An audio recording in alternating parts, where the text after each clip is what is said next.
কালকের মানি নেটওয়ে কি মানি in the bank ক্যাশিং হতে দেখা যেতে পারে কালকে মানি নেটওয়ে বড় বড় রিটার্ন। জানা যাচ্ছে যে কালকে মানি নেটওয়েটি নাকি অনেক ইন্টারেস্টিং হতে পারে, এমনকি ডাব্লিউডাব্লিউই কালকে মানি নেটওয়েটি একটি গ্রেটেস্ট মানি নেটওয়ে বানাতে চলেছে, যার কারণে ডাব্লিউডাব্লিউই কালকে মানি নেটওয়ের জন্য অনেক কিছু কনফার্ম করে দিয়েছি। আর আজকের এই ভিডিওটিতে কালকে মানি নেটওয়ে কী কী হতে পারে সেই সম্পর্কে জানাবো ডাব্লিউডাব্লিউই কালকে মানি নেটওয়ের জন্য কী কী কনফার্ম করেছি। তো এই সমস্ত কিছু নিয়ে আজকের এই ভিডিওটিতে আলোচনা করব। তো সর্বপ্রথম আলোচনা করব ডাব্লিউডাব্লিউই কালকে মানি নেটওয়ের জন্য কনফার্ম করে দিয়েছি লিভ মর্গান এবং কাইরি সিংয়ের মধ্যে একটি সিঙ্গেল ম্যাচ। তো ডাব্লিউডাব্লিউই কেন এই ম্যাচটি কনফার্ম করেছে তা আমি সঠিক বলতে পারি না। তো ডাব্লিউডাব্লিউই কালকে মানি নেটওয়ার্কের জন্য কাইরি সিং এবং লিভ মর্গানের মধ্যে একটি সিঙ্গেল ম্যাচ কনফার্ম করে দিয়েছে। এমনকি ডাব্লিউডাব্লিউই কনফার্ম করে দিয়েছে যে কালকের মানি নেটওয়ার্কে আসতে চলেছে নিকি বেলা। আপনারা যেমন দেখলেন যে গত মানি নেটওয়ে নিকি বেলার রিটার্ন এসেছে, তারপর নিকি বেলারকে আক্রমণ করে দিয়েছে লিভ মর্গান, যার কারণে জানা যাচ্ছে যে কালকের মানি নেটওয়ে আবার লিভ মর্গান এবং নিকি বেলার একটি সেগমেন্ট দেখা যেতে পারে। বিশেষ করে অনুমান করা যাচ্ছে যে নিকি বেলাকে দেখা যেতে পারে কাইরি সিং এবং লিভ মর্গানের যে ম্যাচটি হচ্ছে সেই ম্যাচটির মধ্যে হয়তো নিকি বেলা এসে আক্রমণ করে দিতে পারে লিভ মর্গানকে। পরবর্তীতে নাইট অফ চ্যাম্পিয়ন পেয়ার ভিউতে নিকি বেলা এবং লিভ মর্গানের মধ্যে একটি সিঙ্গেল ম্যাচ কনফার্ম হতে পারে। এমনকি ডাব্লিউডাব্লিউই কালকে মানি নেটওয়ার্কের জন্য অফিসিয়ালিভাবে কনফার্ম করে দিয়েছে বেকি লিঞ্চ এবং বেলির মধ্যে একটি সেগমেন্ট। আপনারা যেমন দেখেছিলেন যে রাসেলমেনিয়ার ব্যাক স্টেজে বেকি লিঞ্চ তিনি আক্রমণ করেছিল বেলিকে, তারপর থেকে বেলিকে ডাব্লিউডাব্লিউইতে দেখা যায়নি, কিন্তু গত সপ্তাহে বেলি তিনি রিটার্ন এসে ভয়ঙ্কর আক্রমণ করে দিয়েছে বেকি লিঞ্চকে, যার কারণে কালকে মানি নেটওয়ার্ক এদের মধ্যে একটি সেগমেন্ট দেখা যাবে।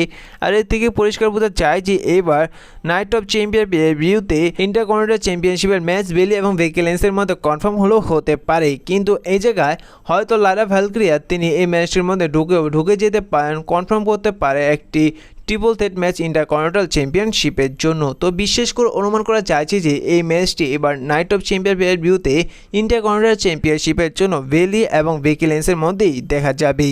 এমনকি ডাব্লিউডাব্লিউই কালকে মানি নেটওয়ার্কের জন্য মেন্সের এবং ওমেন্সের একটি battle for royal match confirm করে দিয়েছে। তো কালকে মানি নেটওয়ার্কে দেখা যাবে ওমেন্সের একটি battle for royal match queen of the Ring টুর্নামেন্টের ম্যাচটি দেখা যাবে। সেই ম্যাচটি দেখা যাবে আভিনেল ভার্সেস রাকেল ভার্সেস আসকা ভার্সেস স্টেমি বেকারের মধ্যে। তো এই জায়গায় আজকাকে প্রায় লম্বা সময় পর ডাব্লিউডাব্লিউইতে রিটার্ন আসতে দেখা যাবে, যার কারণে আজকেরও কিছুটা সম্ভাবনা রয়েছে যে এই ব্যাটল ফর রয়্যাল ম্যাচটি জিততে, কিন্তু সবচেয়ে বেশি এই ব্যাটল ফর রয়্যাল ম্যাচটি জিততে পারে স্টেমি বেকার।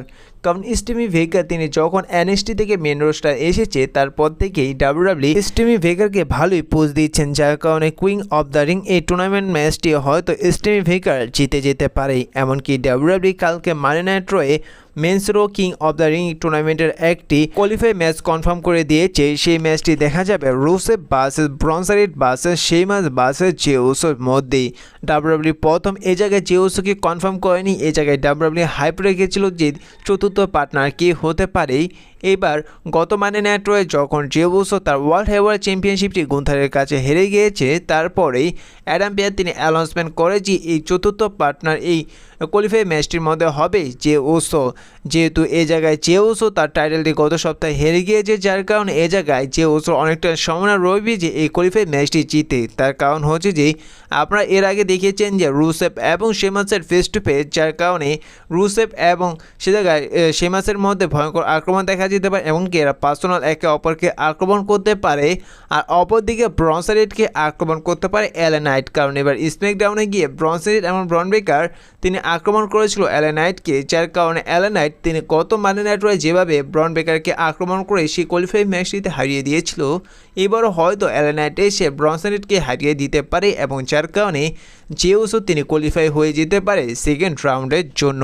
এমনকি ডাব্লিউডাব্লিউই কালকের মানি নাইট্রোয়ের জন্য অফিসিয়ালিভাবে কনফার্ম করে দিয়েছে যে কালকের মানি নাইট্রোয়ে আসতে চলেছে new world heavyweight champion Gunther কালকের মানি নাইট্রোয়ে এসে প্রোমো কার্ড করতে পারেন। তিনি বলতে পারেন যে তিনি বলেছে যে উসোকে হারিয়ে নিউ ওয়ার্ল্ড হেভিওয়েট চ্যাম্পিয়ন হবে, তিনি তা করে দেখিয়েছেন। তো সে জায়গায় গুন্থার এসে প্রোমো কার্ড করতে পারেন। ঠিক সেই সময় গুন্থারকে ইন্টারফিয়ার করতে পারেন গোলবার্গ। বর্তমানে অনেক সমস্ত রিপোর্ট থেকে জানা যাচ্ছে যে এইবার কালকের মানি নাইট রয়ে গোলবার্গ রিটার্ন আসতে পারেন এবং রিটার্ন এসে তিনি চ্যালেঞ্জ করতে পারেন গুন্থারকে ওয়ার্ল্ড হেভিওয়েট চ্যাম্পিয়নশিপের জন্য।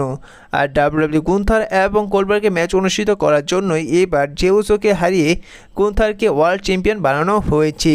যার কারণে সমস্ত কিছু থেকে যদি মিলিয়ে বলা যায় যে কালকের মানি নাইট রয়ে গোলবার্গের মতন বড় একটি রিটার্ন দেখা যেতে পারে। তিনি এসে হয়তো গুন্থারকে ওয়ার্ল্ড হেভিওয়েট চ্যাম্পিয়নশিপের জন্য চ্যালেঞ্জ করে দিতে পারে।